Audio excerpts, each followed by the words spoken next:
So FC26 is here, and EA have made so many promises over the summer through the gameplay trailers, through interviews with devs and other things about the changes they're going to make. And I'm going to go through things that EA have done extremely well and things that I think could be tweaked but are not a concern at all. So the first thing I want to talk about, and I'm only going to talk about, by the way, in this video, is gameplay.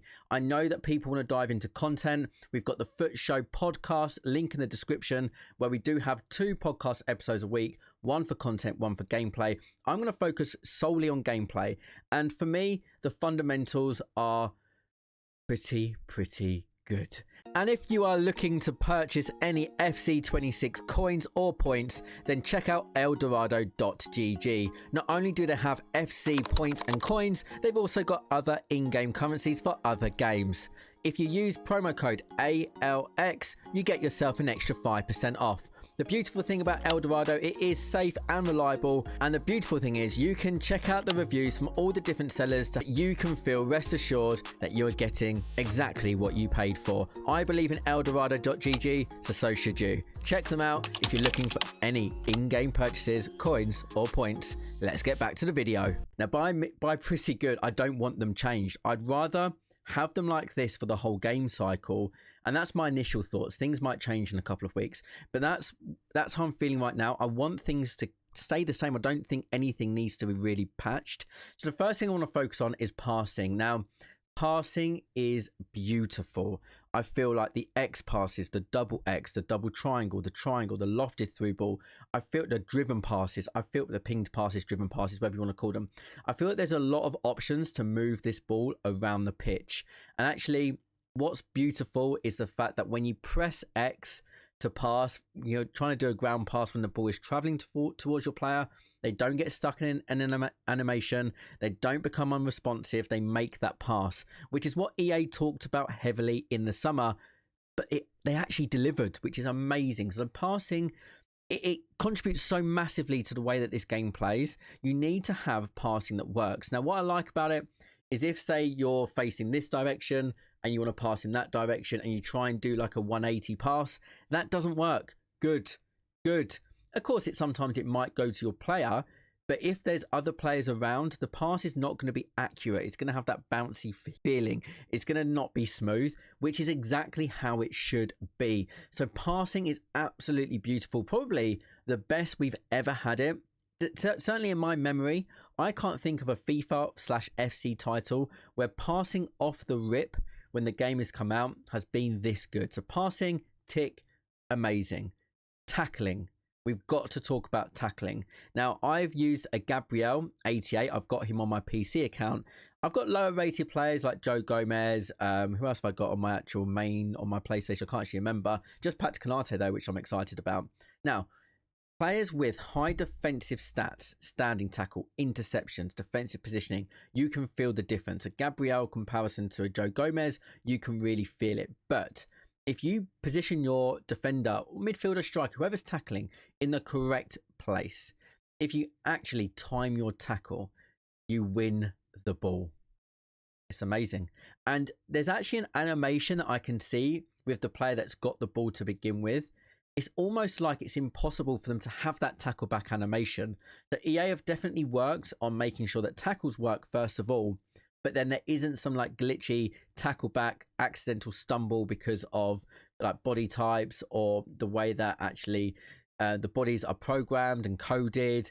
They don't actually win the ball back, which I really like. So tackles absolutely work. Now at the moment we don't have kind of like the play styles and play style pluses on lots of players, so it'll be interesting to see how that develops, because we know that if you've got play styles in anticipate, for example, I'm pretty sure it's anticipate. No, I don't think it's play styles actually. I think it's a stat above a certain amount, then you actually get different tackle animations. So that'll be interesting to see.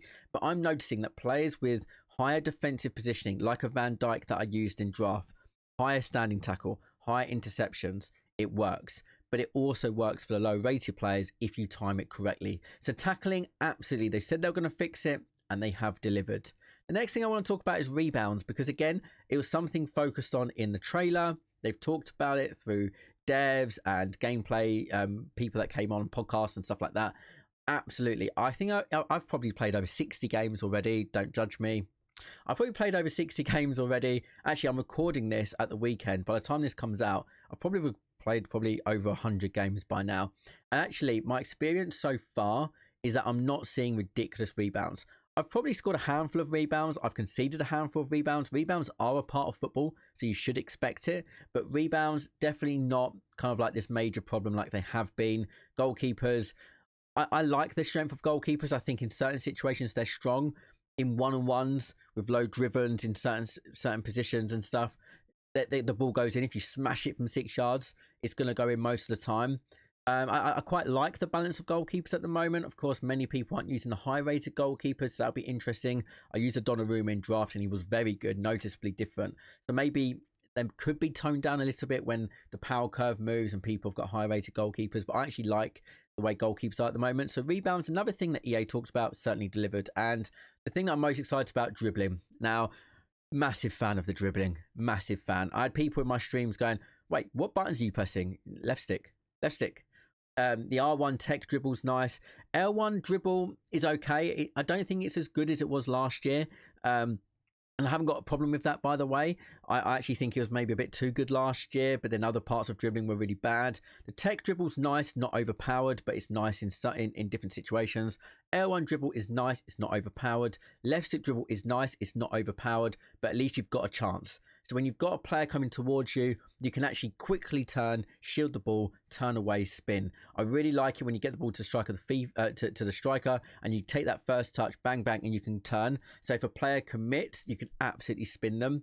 Again, it's a bit like real life football. If a player gets too close behind and they get a bit too tight, you can actually turn them and spin them really nicely. Left stick is strong. R1, like I said, and L1 is viable, but it's not overly strong. Left stick is absolutely beautiful. And the responsiveness, perfect. And I'm going to talk about responsiveness right now, because you've heard me on this channel over the years talk about responsiveness, inconsistent gameplay, heavy gameplay, good gameplay. I haven't had a single game, and I have matched on the German servers, Dutch servers, French servers, UK servers. I've played with a higher ping, a lower ping. Every single game has felt the same. I know. Every single game has felt the same. We haven't had those games where it's like, oh, it's so heavy. Oh, it's this. Oh, it's that. Every game has felt the same. It's amazing. And I've played on PC and I've played on console, and the gameplay is consistent on both. So what you get on game 1 is exactly the same as what you get on game 2, 3, 4, 500. Now, yesterday, I played PC from about 7 o'clock in the evening until 3 a.m. unlocking the transfer market because it's a new account and all that good stuff. Not once I go, oh, this game feels heavy. Oh, can't wait to get out of this game. Not once. So responsiveness is one thing they really talked about heavily, and they've delivered. So I know I'm being really positive, and I'm being positive because the gameplay is positive. Is defending hard? Yes. Do people have to learn how to defend because it's been so automatic and AI based for the last few years? Yes. Do I like that? Yes. It creates a skill gap. I would rather have a game where you concede more goals than normal because it promotes attacking play, rather than this kind of like, oh, it's scrape a 1-0 again. Oh, look, we're playing against 10 players in and around the box again. I want less AI involvement, more user-controlled skill. Is that hard? Yes. Would there be something that comes out that probably makes all that unfold and it turns into more AI? Probably. But just know that this is going to be a more high-scoring kind of game than ever before. And that's a good thing. It's quicker. Maybe it could be toned down a couple of percent, but I'm not against the speed. I'm not saying I want it slow. I don't. I actually like the speed of it, but if it toned down a tiny bit, I'm not against it. So the speed is fine. The AI level of control is fine. There is a bit of concern in terms of the IQ, but I'll be talking a separate video about IQ and diving into that, about the fact that wingers don't drop, cams don't drop. But I'll go a bit deeper into the IQ system because there's a few things I want to talk about that. But there's so many positives and I'm really enjoying it so far. I just want to keep on playing. Just want to keep on playing. How are you getting on with FC26? You know, if you've got the game early through the Ultimate Edition, are you excited? If you bought the standard release, are you just going to not buy it because of FC25? I'm curious to know. Thank you so much to all the members, by the way, that have subscribed. You will get all tactics videos. So I have got a testing tactics. I'm going to rebrand the name, but I'm not sure quite yet at the time of recording, on Wednesday. So I'm going to drop my own tactics on Mondays. A testing tactic kind of video will be Wednesday or Thursday. But members, you get anything to do with tactics, a new tactic, a testing tactics you get before anybody else, before it becomes public. So thanks so much for the support. A like and comment, sub, all that good stuff. It helps so much grow the channel, get these videos out there. I can't wait for an awesome year. I'm really excited. EA, on the face of it, it looks like they've delivered. I'm excited.